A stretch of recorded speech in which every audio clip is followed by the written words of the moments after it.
Welcome to Thresholds, the Soul of Enterprise, Business in the Transformation Economy, charting the new economy where human flourishing is the bottom line. I'm Mike Kless, and unfortunately not with my friend and co-host and co-founder Ron Baker. He is indisposed today. But on today's show, we are going to be talking Last Branch Standing, a conversation with Sarah Isgur. Well, hello, everyone, and I am going to be joined today by Sarah Isgur. She is a lawyer, political analyst, and professional constitutional sparring partner. She has the ability to make Supreme Court procedure sound like a cross between stand-up comedy and a bar fight involving the Federalist Society. She is the senior editor at The Dispatch and SCOTUS blog, the co-host of one of my favorite podcasts, Advisory Opinions with David French, and a survivor of many political campaigns and the Department of Justice under Trump 1. Sarah has a reputation for being intellectually fearless, gloriously contrarian, and utterly unwilling to accept lazy thinking from either tribe, which naturally makes her a great guest for the Soul of Enterprise. So her book, Last Branch Standing, which I have right here, a potentially serious and occasionally witty journey inside today's Supreme Court, is a New York Times bestseller and currently #1. Sarah, I don't know if you're aware of this, on Amazon's Courts and Law category, and will be the primary focus of our conversation. Sarah Isgur, welcome to the Soul of Enterprise. Thank you for having me. Well, we shamelessly steal from your colleague, Jonah Goldberg, whenever we have an author on, and ask our first question is always, Sarah, what's your book about? You know, Jonah had to ask me that 3 times before I could give him an answer he found satisfactory. Look, my book is about the Supreme Court, sure, but it's really about how our 3 branches of government are supposed to function and how they're not functioning, and how the Supreme Court is the only branch still doing its constitutional job that the founders would actually recognize, because in the meantime, you have Congress not doing anything, 535 Instagram influencers. They seem to want our jobs as podcasters. You have the president, which, you know, James Madison said if you combined the legislative and executive and sometimes judicial power into a single person, that would be the definition of tyranny. So here we are.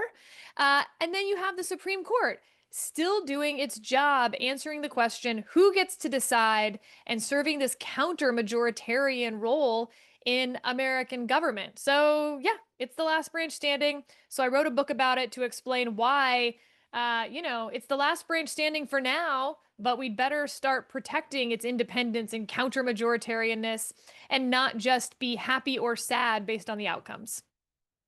So true. And you open up your book by talking about a story called The Snails of Justice.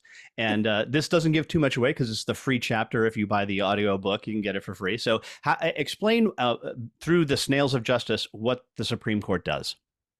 So this comes from an example that Justice Breyer used to give, and you may not know this, but Justice Breyer is married to a British title holder. So he travels, to European castles and the whatnot. And at some point, he ran across this situation on a French train where they put up a sign that said, all animals must be in a basket and must pay half fare. And so this man gets on the train with a basket full of snails, and they say, give us half fare. And he says, what? This does not apply from this sign. Obviously, I get to bring the snails for free. And so the question that one is left to wonder is exactly how would you, as a judge, decide whether you have to pay half fare if you've brought snails in a basket onto the train? Because the sign says all animals must be in a basket and must pay half fare. And so he always uses this as an example of what his job was as a Supreme Court justice. I try to use it as an example of not only what the job is, but also how exactly would we decide that question, and what information might you want the parties to brief you on? Perhaps, for instance, Congress only said, we're creating this train system and it will be up to the president to decide what the fares are and who must pay the fare. Or perhaps Congress said all animals, including dogs, cats, and gerbils. In which case maybe they only intended pets to be in a basket. Or maybe you'd want to know that for years a man was traveling with frogs, and he was a famous chef and was making frog legs, and he never had to pay half fare. So all of these things would be questions you might want to know. And then I end by saying, Justice Breyer, I asked him, so, okay, you always use this example, so what's the answer? And he goes, Sarah, And he like waves his hands in this very patrician voice. And he's like, it doesn't matter. They changed the law and he didn't have to do anything at all. And I was like, that's the least satisfying story I've ever heard from a Supreme Court justice. But nevertheless, Justice Breyer would say that he does not have to pay half fare because this is clearly not what the law was intended to capture. Whereas me, I would say snails are animals. So you do have to pay half fare. And if Congress wants to change that to be more specific or less specific, they can do that. But me as a judge, I just have to go with what they said, which was animals. And interestingly, this maps on to being a liberal lawyer, judicial philosophy, or a conservative judicial philosophy, even though I think if you polled people in America, do you think snails are animals? That would not line up one bit with their partisan affiliation. What I love about that story too is it half for each snail? That's right. It could be a very expensive trip. That is so funny you say that because you are the second person this week to say that to me, but I have heard it from nobody else except for this week. 10 years that Justice Breyer has been using this example. So like there's something in the air this week about the multiplicity of snails. There you go. There you go. So I have a question. My co-host Ron did send in a couple, and for this segment, he asked this: what, in your view, do you think most Americans fundamentally misunderstand about how the court actually operates? I think that we are so used to living in an election cycle, and our two other branches live and breathe sort of, in this election cycle of 2-year increments that we think the Supreme Court does too. And so we think of them as being this other partisan branch, red team, blue team, election cycles matter to them. Who this president is a big part of their lives. When in fact, last term, only 9% of the cases were 6-3 along ideological lines. So if you're predicting outcomes based on tribalism and partisanship, you're going to be wrong more than 90% of the time. And these justices see a much, much wider span of history than our 2-year election cycles. There's only been 116 of them. So they tend to think of this as a 230-year court rather than, I'm here right now in this moment.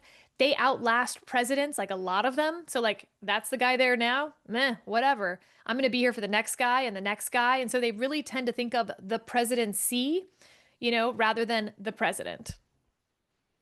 So to that end, I think that leads right into one of, I think, your great ideas, which is the 3-3-3 court. One of the most misunderstood things. Oh, by the way, just quickly, I have sent the stat pack from SCOTUS blog to a dozen people and post it regularly on Facebook for people who are like, oh, the Supreme Court. Like, you need to read this first.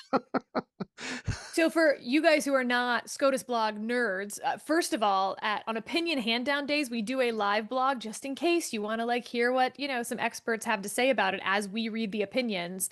But also at the end of the term, we will put out a 40-ish page of statistics with lots of pretty graphs. And we work with the folks over at Empirical SCOTUS on that. And hold on to your hats because StatPack is about to get even better because we are hoping, not for this term, but next term, you will have a make your own StatPack ability where you can pick exactly which statistics you want to have created to better understand the court. All right. Is somebody vibe coding that at the SCOTUS blog right now? Exactly. Yes. There's a lot of vibe coding going on. So the 6-3 court is, I think, how most reporters write about the court.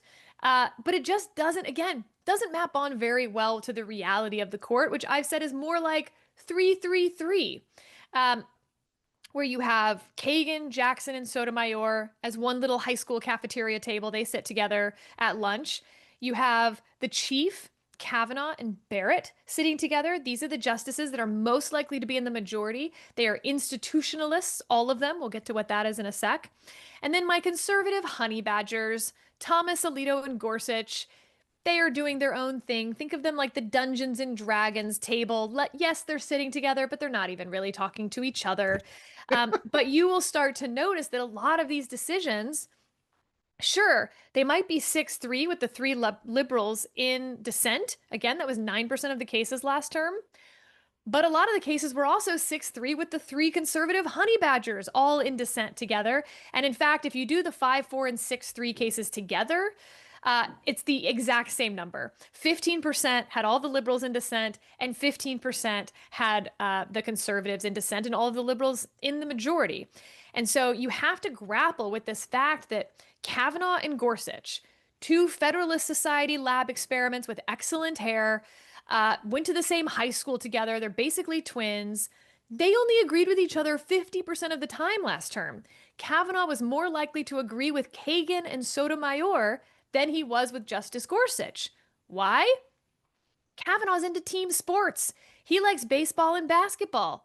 Gorsuch, he likes skiing and running. He's a solo guy. So Kavanaugh and Kagan have a lot more in common as institutionalists, whereas Gorsuch and Jackson have a lot more in common as what I call my YOLO justices. I'm just here doing my thing. Doesn't really matter what everyone else is doing. My only job is to tell you what I think about the law. So you see a lot more separate opinions from them. Gorsuch is writing more concurring opinions than any justice in Supreme Court history. Jackson, in her first term, writes 3 solo dissents. It took the Chief Justice 10 years to write a single solo dissent. Well, that leads me to this next question, which is, who do you think is the justice that is most consistently misunderstood by the public right now? All of them? Can I pick all 9? Truly, we could go through each one and I could tell you why they're misunderstood. Kagan is misunderstood because she's joining a lot of 7-2 opinions. And so everyone's like, oh, she's betraying the liberals? No, guys. By joining with a 7-2 opinion, she's narrowing the decision. They're taking things out so that she can make it, now versus just a dissent for the future, world. Justice Thomas is probably the most well-liked justice on the court. He knows every employee and their spouse's name and their niece and nephews. There's an elevator operator, a gardener, someone who brings the firewood for the fireplaces. He knows them all. Justice Kavanaugh is the most likely justice to be in the majority, so he is the swing justice on the court right now. Very few people seem to know that. And the Chief Justice, heavy is the head that wears the crown. This is a guy who has never written a book, and he's never gonna. Not ever? You don't think? Not ever? Not ever. All right. I'll bet you a shiny nickel on that one. Okay. Well, we're up against our first break. Want to remind our listeners that they can get a hold of Ron or me by sending an email to asktsoe@thresholdnow.com. The website is The Soul of Enterprise, where you can see show notes as well as previews to upcoming shows. We'd like to thank our sponsors, CalCPA, and also Rippling, as well as Summit HQ. But right now, a word from those sponsors. Folks, it's time to stop selling your life in 6-minute increments. The firm of the future is built on value and transformations, not the billable hour. Ron and I are hitting the road with Rippling to show you how to build it. Join us in Chicago on March 11th, New York on April 15th and 16th, or San Francisco June 2nd and 3rd. We're liberating the knowledge worker by focusing on outcomes that actually matter. We have a limited number of complimentary passes for our audience. Just use code SOUL26 at checkout to attend at no charge. Compliments of Threshold. Visit thresholdnow.com/rippling.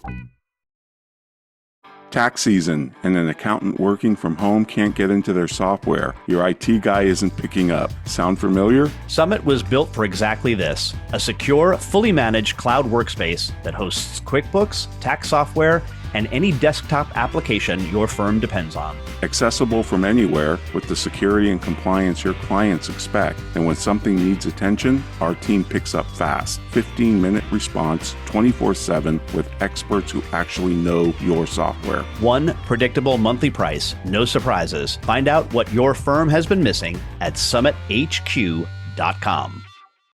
In a world moving faster than ever, who helps make sense of what comes next? At CalCPA, we bring together the brightest minds in accounting and finance, professionals shaping how businesses grow, adapt, and lead with integrity. From advocating for sound policy to advancing financial literacy, CalCPA is more than an association. We're a voice for trust, clarity, and the future of the profession. Discover how we're making sense of what comes next at calcpa.org. If someone tells you that you need to productize your services, you're turning your wisdom into widgets.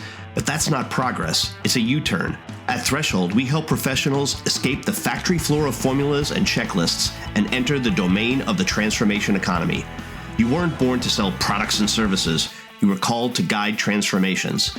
If you're being told to productize, call us instead, because your highest value isn't an SKU, it's a shift.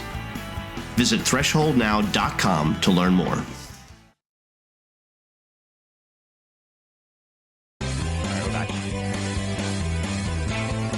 You are tuned into The Soul of Enterprise with Ron Baker and Ed Kless. To find out more about our show, visit us on the web at thesoulofenterprise.com. You can also chat with us on Twitter using hashtag AskTSOE. Now, back to The Soul of Enterprise. I have come to the conclusion that one useless man is called a disgrace, that two become a law firm, and that three or more become a Congress. And this opening line to 1776, which, Sarah, by the way, I am in a production of 1776 playing John Adams. Oh! And that is on, we're actually going to be performing the week of July 4th. So we're going to actually be performing on July 4th. I'm very excited about it.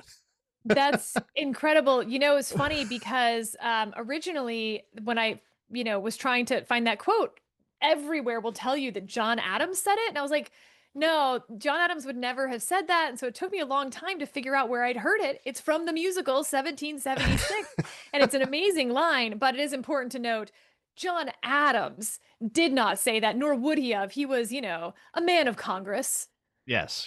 And there's a lot of things in 1776 that the lines are, oh, that was said by somebody, but not the character who says it in the show. Yeah.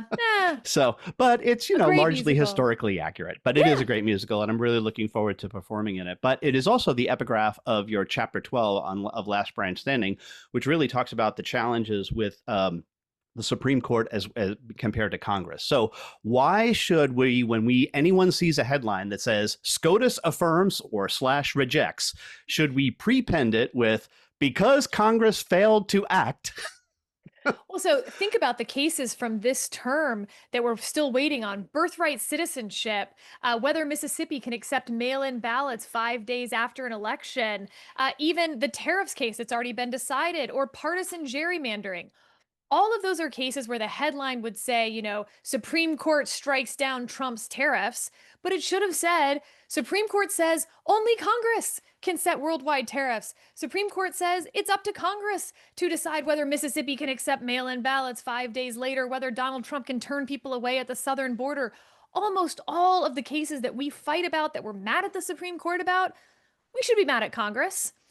Because it is up to them.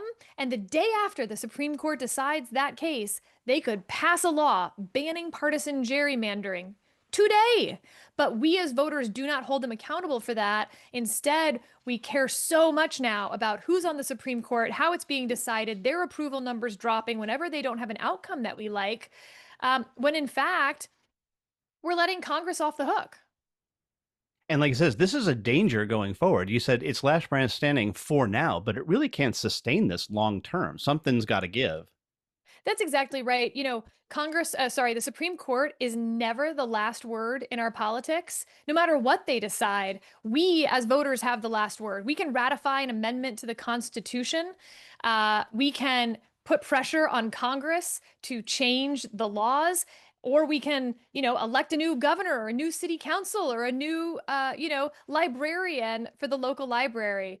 But it's all very frustrating to me that instead, because we don't think Congress will do its job, we therefore hold the Supreme Court as the last word. It was never supposed to be that.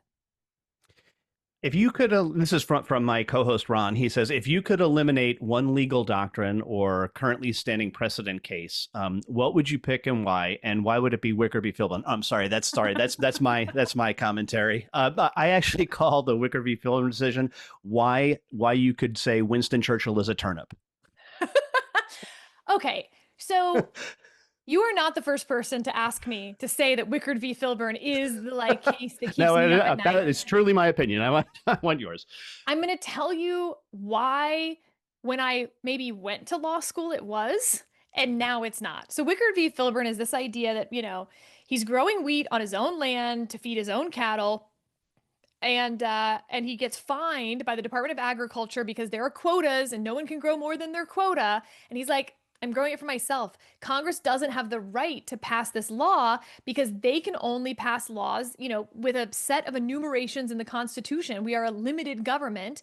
And so Congress is like, we have the power to regulate interstate commerce. And he's like, aha, it's not interstate commerce because my wheat doesn't cross state lines. He loses the case because they say, well, because you would otherwise need to buy wheat from interstate commerce, your lack of commerce is interstate commerce. And so we can regulate your choice not to buy wheat and to grow your own wheat.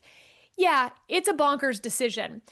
And the conservative legal movement basically comes of age fighting Wickard v. Filburn and this idea that Congress has overstepped its bounds and that the constitutional crisis of our day is twofold. One, a Supreme Court that is sort of 9 platonic guardians amending the Constitution with their own opinions. And two, that it's Congress going wild vis-a-vis the powers that should be reserved to the states. That is not the constitutional crisis we have today. The constitutional crisis we have today is Congress not doing its job at all. Would that they were passing these laws about wheat quotas. That would mean they were legislating, that they were negotiating and compromising and creating long-term stability in the law. They are not right now. And so if I were to pick a case to overturn, it would be from the 1980s. It's this case called INS v. Chadha. And it is where the Supreme Court says that Congress cannot put into laws a single House veto, basically a legislative veto. The president has veto power, and they were like, great, we're going to give all this power to all of these agencies in the executive branch, but we're going to retain an ability to veto what they decide. Otherwise, we're not giving you the power. Well, the Supreme Court decided that, the Constitution does not allow for legislative vetoes. I'm fine with that, but they didn't strike down the power.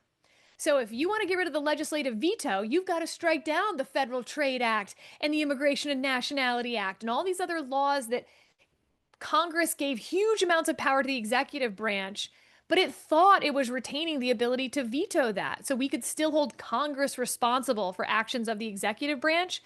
If we're not going to have the veto, then you can't have the power, the executive branch. I'm going to skip ahead a couple of questions because it's on point with what you just said. And this By is the way, kind of... if you are a lawyer listening to this, I just feel like I made severability doctrine really sexy, and I want like aura points for that. So, There you go. There you go. So the follow on is, if Madison, Hamilton, and John Marshall Harlan walked into a bar and looked at today's administrative state, who orders the whiskey first and which one flips the table? So this is interesting because Hamilton, right? He wanted a really strong executive branch. And so I think the instinct would be that Hamilton would be like, yeah, this looks awesome to me. I think Hamilton would be the one to flip over the table because he'd be like, dear God, man, I wanted a strong executive with, sort of duty and citizenship in mind. This is the absolute opposite of what I wanted because you've created all these agencies and these millions of people who work in the executive branch who have no accountability to the people whatsoever or even to the president. So I think he's flipping the table in anger that they basically took his idea and screwed it up. Like, how dare they not be as smart as he is type thing. I think Madison would be, he'd already be drunk. Like, he would be like wanting to get blackout drunk with where he sees Congress. He was a man of Congress. And the idea that these people have no self-respect or ambition of their own, that they're simply party men falling in line with the president. Oh, that would destroy him. He would not get out of that bar. John Marshall Harlan, right? He's our sole dissenter in Plessy. He's the one that every Supreme Court justice wants to be. Before they take their oath of office, they sign their names into the flyleaf of his Bible. When they vote on any case in conference, it is his portrait sitting above them. So I think he would look around and say, like, good job trying to emulate me. That's a really good idea. And want everyone to be asking themselves more often, like, I, John Marshall Harlan, the sole dissenter in Plessy v. Ferguson, when everyone else thought segregation was okay and constitutional. Sure, you're all on my team now and it's popular to be so. What is the thing that you're in the 7 on now that you think it's popular to believe in X, and history will think you're wrong? And so you think you're like me? You're not like me. You're not willing to stand against the majority and be unpopular for saying the constitutional truth. So I think he would be challenging each of us to be less self-congratulatory. Yeah. Your answer reminds me that, John Quincy Adams went back to Congress after being president, right? And we would consider that to be a downgrade today. And then, of course, we had a president, Taft, go on to be a Supreme Court justice. Again, we would think this is nuts today, I think. Yeah, I mean, John Quincy Adams in particular, I think, is a good example of the sort of the original proper understanding of the balance. Congress is Article 1 in your playbooks for a reason. Then it's the presidency as Article 2. Then it's the Supreme Court as Article 3. And Congress actually has enormous powers over both the executive and Article 3. They are supposed to hear cases with such, exceptions as Congress may provide. States can set their own elections with such regulations as Congress may provide. I mean, Congress is supposed to have an enormous amount of power because it's the one branch, the most democratically close to the people branch. Every 2 years, they are supposed to hash out these debates that we're having. And we're not doing that anymore, which is why our politics feels so toxic, because the place we were supposed to have these debates, have negotiations and compromise and stable compromises, it's not happening. So it's this winner-take-all system. So all of a sudden, the next presidential election is the most important of your lifetime, and it was never supposed to be. Everything's Flight 93. All of them. They're all... Everything. It's the Flight 93 election every time because of its winner take all, and you're told that the other side wants to burn down your village. Yeah, well, that makes it a pretty important election. We have about 90 seconds left in this, perhaps an unfair question for 90 seconds. But in the last chapter of Last Branch Sending, you talk about court reform and you propose 8 amendments to the Constitution, other than the first one that you propose, which is to make the Constitution easier to amend. What would be the next one on the list? Are they in order in the book, or is it just... Are they in order in the book? Gosh, I mean, I think keeping the Supreme Court at 9 justices is pretty important right now. I make the president's pardon power subject to the advice and consent of the Senate. I make impeachment easier. That feels like it would be nice right now. Not because of Trump or something. I just mean in general, the idea of holding government officials more accountable through an impeachment process, again, making Congress get them back in the game would be a good thing.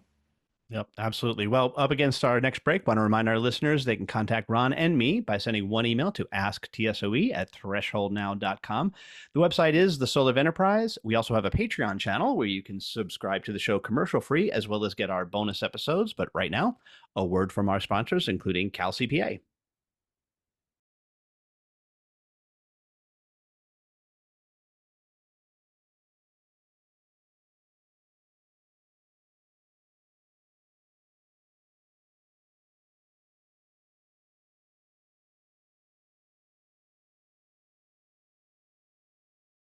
Tax season, and an accountant working from home can't get into their software. Your IT guy isn't picking up. Sound familiar? Summit was built for exactly this: a secure, fully managed cloud workspace that hosts QuickBooks, tax software, and any desktop application your firm depends on. Accessible from anywhere with the security and compliance your clients expect. And when something needs attention, our team picks up fast. 15-minute response, 24/7, with experts who actually know your software. One predictable monthly price, no surprises. Find out what your firm has been missing at summithq.com. Folks, it's time to stop selling your life in 6-minute increments. The firm of the future is built on value and transformations, not the billable hour. Ron and I are hitting the road with Rippling to show you how to build it. Join us in Chicago on March 11th, New York on April 15th and 16th, or San Francisco June 2nd and 3rd. We're liberating the knowledge worker by focusing on outcomes that actually matter. We have a limited number of complimentary passes for our audience. Just use code SOUL26 at checkout to attend at no charge. Compliments of Threshold. Visit thresholdnow.com/rippling. In a world moving faster than ever, who helps make sense of what comes next? At Cal CPA, we bring together the brightest minds in accounting and finance, professionals shaping how businesses grow, adapt, and lead with integrity. From advocating for sound policy to advancing financial literacy, Cal CPA is more than an association. We're a voice for trust, clarity, and the future of the profession. Discover how we're making sense of what comes next at calcpa.org.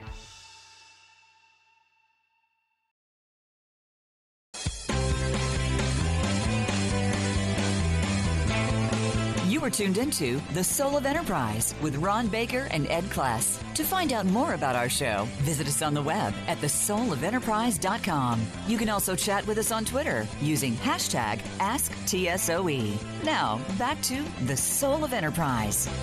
And we're back on the Soul of Enterprise, except it's just Ed, no Ron. But we do have with us today Sarah Isgur, the author of Last Branch Standing. And Sarah, we're moving off the book a little bit. And first, I need to give you full disclosure because, you know, that's something that you often say on your advisory opinions. Full disclosure, I ran against Ken Paxton for Texas State Senate in 2012 as a libertarian and Angela Paxton in 2022. So it's everybody else's, it's their fault in Senate District 8. If they had just voted for me, we would be in a lot better shape. Anyway. You know, there's a lot of things I would do with the time machine, but I'll add to the list. Go back and give you $50. Fair enough. Fair enough. But now that Ken Paxton has won the GOP nod for the Senate, bring out Grifter Sarah. And how would you advise James Tallarico? Yeah. So, I mean, first we should probably tell people what Grifter Sarah is, who she is. I've worked in all three branches of government, 3 presidential campaigns, and David French likes to ask Grifter Sarah for her political advice. The purpose of this is that it is not my best or most moral advice. It is purely, I am a hired gun. You tell me who I work for and I help them win. I'm just in it for the money. So that is Grifter Sarah. And so you are telling me Grifter Sarah works for James Tallarico now, the Democratic nominee in the Texas Senate fight. So what am I telling him to do? So he's doing the most important thing, which is trying to create a permission structure for Cornyn's voters to vote for him instead of Paxton in the general election. They had a video ready to go. He tweeted nice things about Cornyn. You know, he's got a couple problems, right? We live in a very, very partisan time. So even, you know, you're a Cornyn voter and you're disappointed.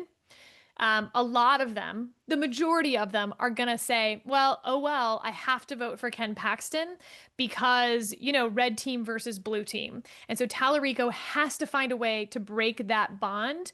And he doesn't need to do it for a lot of them, but he needs to do it for about 10% of Cornyn's voters in order to have a shot at winning this thing. The other problem he has is when Beto O'Rourke ran against Ted Cruz. I'm from Texas. I've worked in Texas politics. I worked on John Cornyn's 2002 race. It was his first Senate race and my first Senate race. So it's a very sad day for the ex-Cornyn staffers from that race. We were all texting last night, you know, pour one out for the homies. Mm-hmm. I think that the Beto O'Rourke performance in 2018 was the high watermark for what any Democrat can achieve in Texas. I think Beto ran about as perfect a race as you can run with, you know, realistic constraints. He still has to get through a primary. So yes, he said some very liberal things in that primary. And then he has to win a general election. He lost by 3. I don't think there's anything he could have done to narrow that gap. So the question is, are there enough voters who are disappointed by Trump, who were maybe hesitant Trump voters, but they thought Kamala Harris was an absolute non-starter, either for sort of progressive culture war reasons or for, you know, she's not going to do well with the economy reasons? And can you get them to either stay home or, even better, vote for Tallarico? You're going to need an amazing ground game building on the one that Beto O'Rourke built. But at the end of the day, you're going to have to close that 3-point gap, even if you're a perfect candidate. And Tallarico's biggest problem is exactly what Beto's biggest problem was. He has said nonsense liberal things that, even squishy Republican voters in Texas, even independent voters in Texas, are going to see caricatured, like, God is transgender, and trying to think of what the other sort of weirdo stuff, but, open borders, what do they call him? Talafrico. They're going to hear that he is so wildly left-wing that even if you hate Paxton, you don't have a choice but to vote for Paxton. That's a hard thing for a candidate to overcome if the other side caricatures you first. And my best example of that is Mitt Romney in 2012. He, remember, is fighting out that primary when Obama has it locked down. So Obama gets to spend millions of dollars on TV defining who Mitt Romney is, a millionaire plutocrat. Romney could never overcome that caricature. So what I want to see from Tallarico is he better blanket some conservative airwaves and come across much different than the caricature of him. And that's going to mean pissing off a lot of left-wing voters and risking that. You cannot win with only left-wing voters in Texas. So if you actually want to win this race, don't worry about what your job will be if you lose the race. Actually go try to win over some Fox News viewers. Yeah, I think he can do it. I just, I have lots of friends who are in the Republican Party. I'm up in Collin County. I'm just outside of Dallas. And there's not a lot of enthusiasm even here for Ken Paxton amongst some of the Republican people that I talk to. There's just nobody who is not like born and bred MAGA is enthusiastic about Ken Paxton. But I worry that Tallarico is going to try to hold on to the left while trying to sneak into the right. I think that is the mistake that we've seen a lot of left-wing candidates make. They're refusing to have that sister soldier moment with their own party. This is crazy. I don't agree with this. You guys are nuts. Pick a thing. Tell your own side that they're wrong. That's the only way you're going to win credibility right now. And again, it may not be enough to win, but it's your only shot to win. All right. Shifting gears a little bit, and just to give you some background, my co-host Ron Baker wrote a book in early 1990s called The Professional's Guide to Value Pricing. Yeah, last century. The Professional's Guide to Value Pricing. He's one of the on the forefronts of eliminating the billable hour and the timesheet from the professions. Yeah. So what we wanted to ask you about before entering journalism and legal commentary, did you ever work inside that billable hour world? And either way, what is your take on the billable hour business model? Nobody's ever asked me that. And the answer is yes. And it's why I decided I couldn't work at a law firm. Thank you. Because, and this is like so specific, but I wonder how many other people have versions of this experience. I had a friend from my law school section, a good friend, who was with me. And I realized that I was literally thinking about my bathroom breaks and that I would lose a billable increment if I went to the bathroom. So I would like dehydrate myself so I could keep working, so I could bill more time. And then I realized like he was going running on the mall and like doing lots of fun things. And I was like, well, how are you billing more than I am? Like, you're not here. And he was like, oh, I think about the case while I'm running. I was like, okay, so here's the problem. If we are judging associates based on how many billable hours that they have, you are incentivizing something close to gray area ethical behavior. And what happened? Like, I'm a faster reader than he is. Let's say I'm a lot smarter than he is. I'm not, but let's pretend I am. I'm not getting any value for that. So yeah, he's billing longer because it takes him twice as long to read the brief than it does for me. And so I realized I like winning. I'm incredibly competitive. I can't win in a billable hour market. He will win because he's willing to sort of move into some gray areas, take longer to do his work, et cetera, et cetera. And so I was like, no, I want to work in a field where I can win. So I went into campaigns. On the other hand, you think about it. I want a lawyer who maybe spends time thinking. Like, that's okay. You don't have to be actively reading or typing on a keyboard, right? Which is what I think we have a lot to say about this. This is one of our big bugaboos. It is creating what we think is not burnout, but moral injury. It's actually injuring professionals because nobody goes into any of the professions to bill the most hours. They go into the professions to help people. Yeah. And then they're told the way to help people is to bill the most hours, and it doesn't make any sense. There's also a gender divide problem on the ends of the bell curve. Men tend to be found. And so when it comes to the billable hour, you're going to find a lot of men who maybe lack in a social life or social skills, but they will sit there all day and all night billing time. Whereas the woman's value, again, we're talking broad generalizations, is going to come from, well, she had drinks tonight with, 10 people, and like one of them 10 years down the road is going to end up being an in-house counsel. And so her social and EQ value may not be apparent as a first or second year associate. But to your point, you are building something else. But if you only value the billable hour, you're not going to see it on a spreadsheet. Yeah, we actually had an engagement with a K Street firm about 10 years ago and help them eliminate billable hours in the timesheet inside their practice, their lobbying practice. Because, part of it was the assignation of value based on, the value. Sometimes it's just some guy has a relationship with a congressperson and makes the phone call and they get the revenue for it, which that's fair. Yep. Because without the phone call, it doesn't happen. My husband owns his own law firm, and they have moved largely away from this. Basically, if the client wants it, okay, but otherwise they do flat fee. So, that cert petition costs you $500,000. That sounds crazy, but actually, maybe you'll save a little, maybe it'll cost you a little compared to doing a billable hour, but you're incentivizing both efficiency and winning and some of those other soft things that the billable doesn't capture. Yeah. Nothing's perfect. That's the problem. Nobody's come up with a perfect way to do this. No, it's not, and there is no perfect way. But by the way, one of the problems is that if you really think about it, the billable hour is based on the labor theory of value, which is actually Marxism. And that actually sounds pretty right for law firms. Yeah, most of them. Yeah. So, and by the way, just this is a free consulting for your husband. Call it a fixed price, not a flat fee, because people are much more apt to pay a price than a fee. We don't like fees. Fees are but a price is kind of neutral. So there you go. Yeah. Last thing I want to ask you about, David Bahnsen recently floated a tort reform idea that said if the plaintiff sues for $1 million and loses, then the defendant would be entitled to recover some portion of that. What are your thoughts on that? Does that proposal make it, meaningfully, will it deter frivolous lawsuits or chill claims of legitimate ones?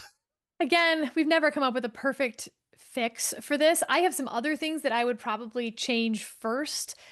We can fix forum shopping very easily, I think, by and large. These multi-district litigation claims, there's all sorts of problems we have with those. They are sort of the new class action because as tort reform folks tamped down on class action, whether you want to call it class action abuse or class action vindication, we now just have 1,000 lawsuits being filed. So everything comes with trade-offs. And I guess I would want to think long and hard and have, to steel man the other side of what the trade-offs will be in terms of what types of claims you won't see as much of, because most of the plaintiffs come in with goose egg. So they're also judgment proof if they lose their claim. All right. Well, we're up against our last break. Want to remind our listeners they can contact Ron or me by sending an email to asktsoe@thresholdnow.com. The website is The Soul of Enterprise, where you can see show notes as well as previews to upcoming shows. Reminder that our sponsor is Summit HQ. Have a listen to their commercial as we go on break. Folks, it's time to stop selling your life in 6-minute increments. The firm of the future is built on value and transformations, not the billable hour. Ron and I are hitting the road with Rippling to show you how to build it. Join us in Chicago on March 11th, New York on April 15th and 16th, or San Francisco June 2nd and 3rd. We're liberating the knowledge worker by focusing on outcomes that actually matter. We have a limited number of complimentary passes for our audience. Just use code SOUL26 at checkout to attend at no charge. Compliments of Threshold. Visit thresholdnow.com/rippling. Tax season, and an accountant working from home can't get into their software. Your IT guy isn't picking up. Sound familiar? Summit was built for exactly this: a secure, fully managed cloud workspace that hosts QuickBooks, tax software, and any desktop application your firm depends on. Accessible from anywhere with the security and compliance your clients expect. And when something needs attention, our team picks up fast. 15-minute response, 24/7, with experts who actually know your software. One predictable monthly price, no surprises. Find out what your firm has been missing at summithq.com. In a world moving faster than ever, who helps make sense of what comes next? At Cal CPA, we bring together the brightest minds in accounting and finance, professionals shaping how businesses grow, adapt, and lead with integrity. From advocating for sound policy to advancing financial literacy, Cal CPA is more than an association. We're a voice for trust, clarity, and the future of the profession. Discover how we're making sense of what comes next at calcpa.org. If someone tells you that you need to productize your services, you're turning your wisdom into widgets. But that's not progress, it's a U-turn. At Threshold, we help professionals escape the factory floor of formulas and checklists and enter the domain of the transformation economy. You weren't born to sell products and services, you were called to guide transformations. If you're being told to productize, call us instead, because your highest value isn't an SKU, it's a shift. Visit thresholdnow.com to learn more.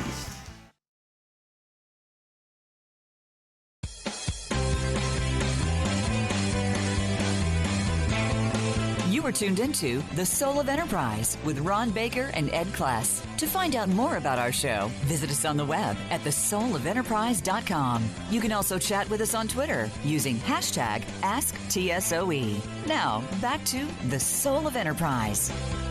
And we are back on the Soul of Enterprise. I am with Sarah Isgur, author of Last Branch Tending. Go out and get it today. #1 on Amazon and Courts in the Law. But you can help bump it up. Maybe get back to top 5 of New York Times bestseller. I'm sure that's going to be the results of this podcast, Sarah. I'm telling you. Yeah. Okay. All right. So segment 4, I'm going to be a little bit more. I have a reputation from other guests of this various and sundry miscellany questions. So the first one is, why at Wig Newtons? Okay, so this is That's my for your Twitter handle. Yeah, it's WIG News. Yes. So when Twitter first came on the scene in 2009, I was working in Texas politics, and I was like, oh, a new tool campaign operative should, hop on any tool available. But I thought it was going to be like AOL Instant Messenger, where everyone had a fun handle. And so I, thought of the Whig Party. Mm-hmm. And also it was cute to instead of Fig Newtons, Wig Newtons. I like science. So politics and science and evolutionary biology are kind of my thing. So yeah, that's where Wig Newtons came from. The defunct political party that couldn't survive the Civil War. And is it a cake or a cookie? There you go. It's a little bit of both, really, isn't it? It really is, Yeah. Okay, so if a body of someone you knew was found at a high-powered law firm in a New York City law office by a cleaning lady who exclaims, Dios mío, which Law and Order detectives would you want on the case? And you can mix and match from various seasons. I don't need to.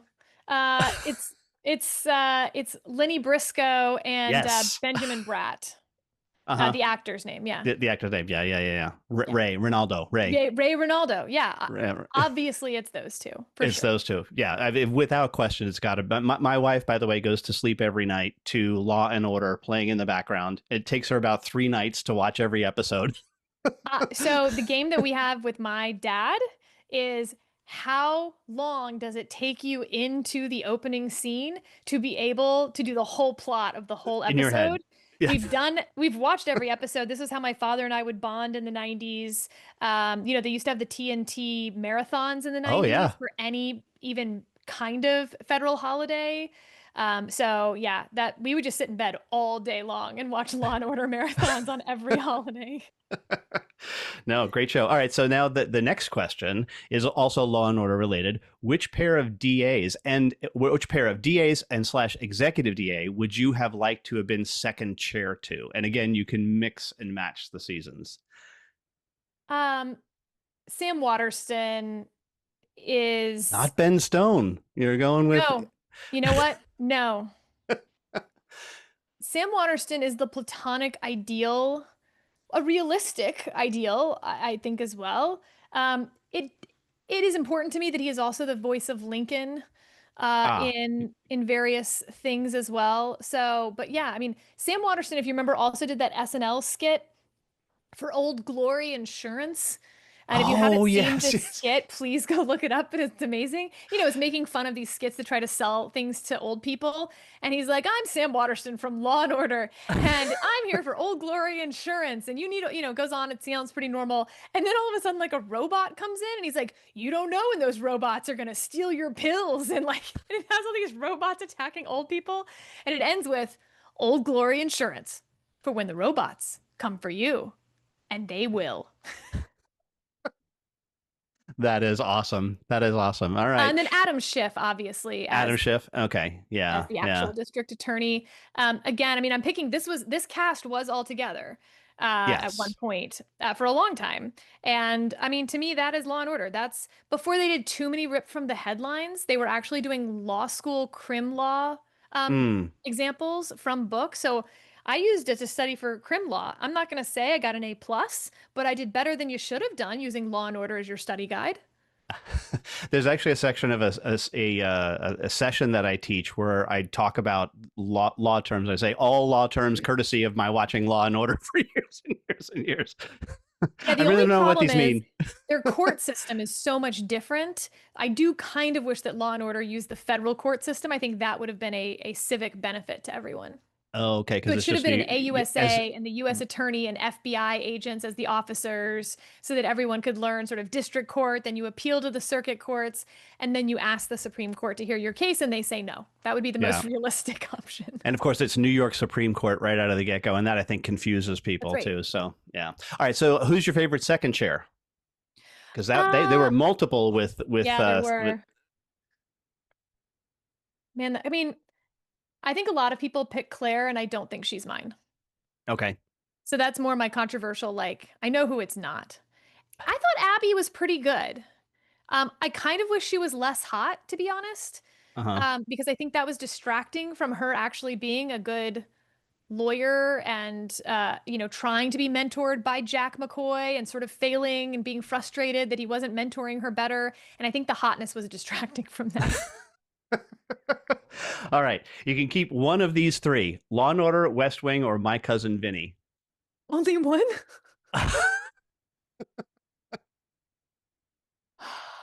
Okay. I'm keeping the West Wing, even though I don't like rewatch it all the time, because I think it is important to have aspirational goals, especially in this moment of sort of negative polarization and partisan politics. It's this time capsule that, it was never like realistic, but I don't think anyone at the time was like, that's insane. And I feel like if you're a young person coming of age for the last 10 years of our politics, you don't even know that that was a culture that we had, where it wouldn't be insane for a Democratic president to hire a Republican lawyer into the counsel's office. Shout out to Ainsley Hayes, Republican sex kitten. And now they would be like, what? That's the stupidest show I've ever heard of. So I would keep the West Wing, and I would, like a Clockwork Orange style, like pry open young people's eyes who work in either party's administrations to watch it. Well, didn't Clinton hired David, his press secretary? It was, anyway, Republican side. So that did actually happen back in the 90s. That really happened. Yeah. Yep. So just a side note on My Cousin Vinny, one of the articles I read recently said it is by far the most accurate movie with regard to the actual law. For criminal procedure. Yes. For criminal procedure? Like introducing evidence and things like that. They actually will show law students My Cousin Vinny for various like trial practice and process stuff. Yeah. Yeah. All still compressed. That's the other thing that happened in Law and Order. It's like, okay, we wrap this up from murder to conviction in like a week. It's like, I don't know. Yeah. The season should be changing a lot more often. Yeah. Not quite in New York City. Okay. We need a continuance for this one. This one was delayed for forever. All right. So now it's time for Austin, Texas, underrated, overrated. Ooh, okay. So things in Austin, Texas that I want to know if you're underrated or overrated. Number one, Texas Chili Parlor. Correctly rated. Correctly rated. Okay, good. Amy's Ice Cream. Underrated. Underrated. All right. Salt Lick Barbecue, which is right next to the Amy's in the airport. Okay, Salt Lick Barbecue is overrated, but if you have out of town guests and just need to take them to a great barbecue experience, that's the place to go. And so in that sense, it's not overrated, but I just mean if you're a local and you want good barbecue, yeah, you're not going to Salt Lake. All right. And last one for this is gingerbread pancakes. I've never been. So you've never, in Austin, Texas, gingerbread pancakes at all of the breakfast places. You haven't had gingerbread pancakes? I only order migas for breakfast. I'm not a breakfast eater. So Okay. like if I'm going to meet someone for breakfast, I'm A, probably not eating, but B, exclusively eating migas. Okay. Well, if you ever find yourself in the Driscoll Hotel, order one side gingerbread pancake just to try it. Just so Okay, that you can. sounds pretty good. I'm in the Driscoll pretty often, actually. But again, I like sleep. I don't wake up for breakfast. I don't meet other people for breakfast. I sleep through breakfast. All right. Last question, Sarah. If you could pick one current Supreme Court justice to add to your NCAA fantasy football league, Oh, not to play football. who are you picking and why? Do not pick Brett Kavanaugh if you want to win your fantasy football league, because he is going to care a lot about it and like crush you, and that's going to be deeply annoying, but he is going to know the most. And like probably do some pretty like decent, like he's going to, be constantly like nerding out in the text chain. Justice Kagan's probably going to talk the most trash, and that I think is where my heart is when it comes to our fantasy football league. So I'm probably putting her in there for trash talk, but she doesn't know anything about sports. So she's going to suck at that. Sotomayor is probably your most in between. She is a big sports fan, but also, I don't know, she probably can get some zingers in there. I don't know. Mm-hmm. All right. Well, Sarah Isgur, thank you so much for being a guest on the Soul of Enterprise. Really appreciate it. And this is our normal tagline. I usually say this to Ron, but he's not here. But Ron, I'll see you in 167 hours.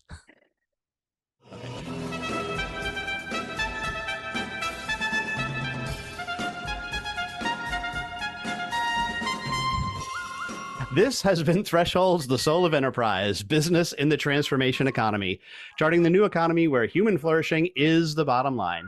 Join us next week on Friday at 3 p.m. Eastern, that's noon Pacific. In the meantime, please visit us on the web at www.thesoulofenterprise.com.